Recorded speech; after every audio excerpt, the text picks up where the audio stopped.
Boa tarde, excelentíssimo senhor doutor desembargador, presidente desta Câmara Criminal e demais excelentíssimos senhores desembargadores deste egrégio Tribunal de Justiça. Recebam da defesa a mais calorosa saudação. Excelentíssimo senhor doutor procurador de Justiça, representante do Ministério Público, receba a saudação da defesa e eventuais serventuárias de justiça que se fazem presente, recebam também a saudação da defesa. Este habeas corpus, excelências, basicamente se divide em dois pontos básicos, primordiais. O primeiro é que a juíza não poderia e não pode decretar ou, como foi no presente caso, converter medida cautelar diversa na medida extrema, que é a prisão, sem provocação, sem haver requerimento, e a questão de que não há o preenchimento dos requisitos do artigo 312 do Código de Processo Penal. Então, em uma primeira análise, tem-se que a magistrada descurou-se data vênia ao emanar aquela decisão, a guerreada decisão, uma vez que não houve requerimento do Ministério Público, não houve requerimento da autoridade policial, e não havendo requerimento pela prisão preventiva, não poderia o juízo decretar converter a prisão preventiva. Isso porque, excelências, no atual sistema processual penal brasileiro, vigem os princípios da imparcialidade do juiz e da inércia, que preconiza que o juiz deve permanecer calado, exceto quando provocado for, com algumas exceções previstas lá no artigo 156 do Código de Processo Penal. Todavia, esta da conversão em preventiva de ofício não é uma delas. O juiz deve permanecer imparcial e inerte porque, atualmente, ele é apenas o destinatário das provas. Ele requerendo e decretando ou convertendo de ofício, como foi neste caso, está acaçapando o Estado real, democrático de direito que vivemos atualmente. Porque quem tem as rédeas do processo, quem tem o condão de acusar, é o Ministério Público. Aliás, não é processo ainda, não tem nem denúncia este expediente. É apenas um auto de prisão em flagrante. Logo, excelências, a medida que se impõe, em razão da ilegalidade emanada, eivada nessa decisão de primeiro grau, é a concessão da ordem.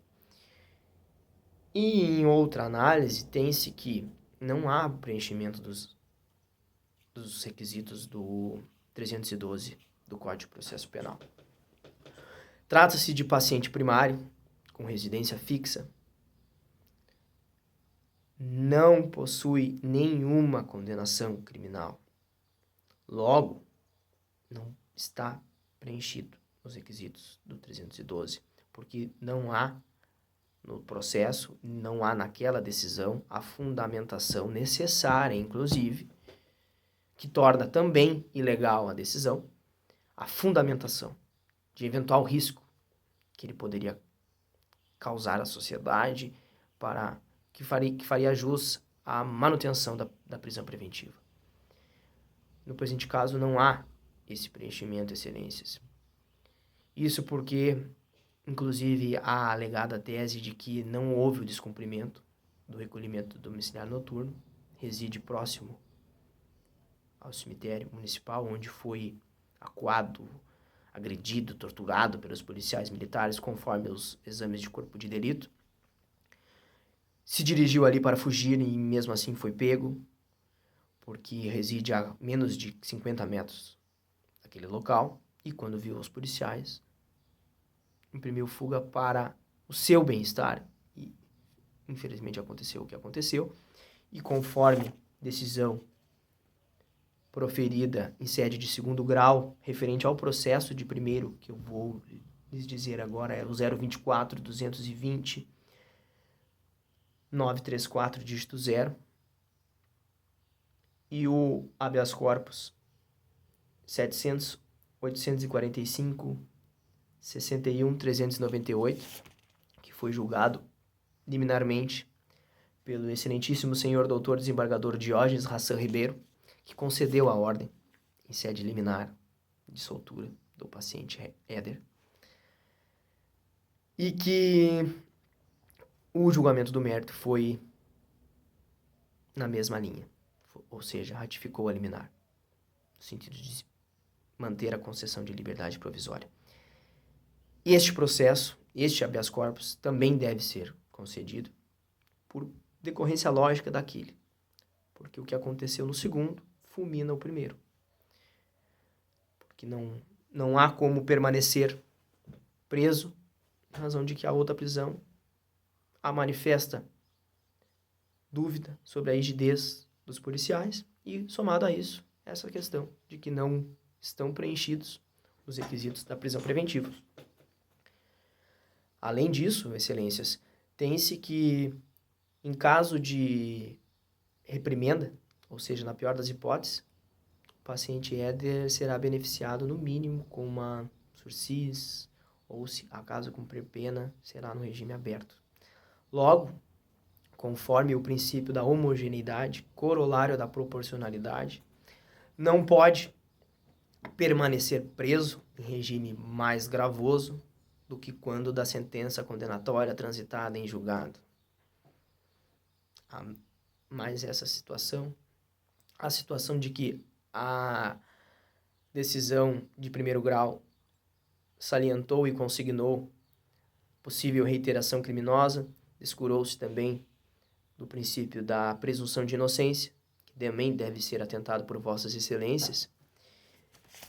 E então, por tudo o que padeceu, pelas razões já externadas no habeas corpus, nos memoriais, nas alegações finais, e agora, excelências,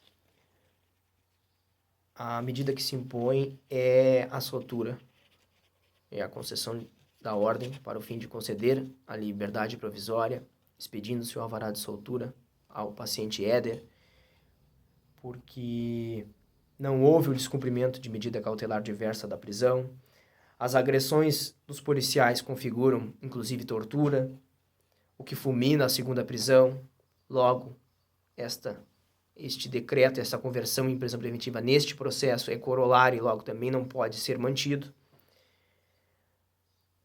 Há o cabimento de outras medidas cautelares, menos gravosas, o princípio da presunção de inocência, o princípio da homogeneidade,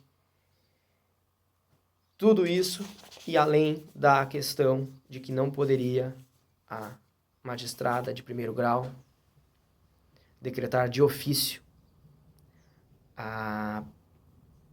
no caso, converter de ofício, sem provocação do Ministério Público, que é o titular dessa ação penal pública, converter de ofício em prisão preventiva, na medida extrema. Logo, excelência, a defesa roga a concessão da ordem para o fim de pôr em liberdade provisória o paciente Éder, expedindo seu alvará de soltura, como forma da mais extrema, necessária, insofismável, ilídima justiça. Muito obrigado pela atenção. Tenham todos uma boa tarde e um bom trabalho.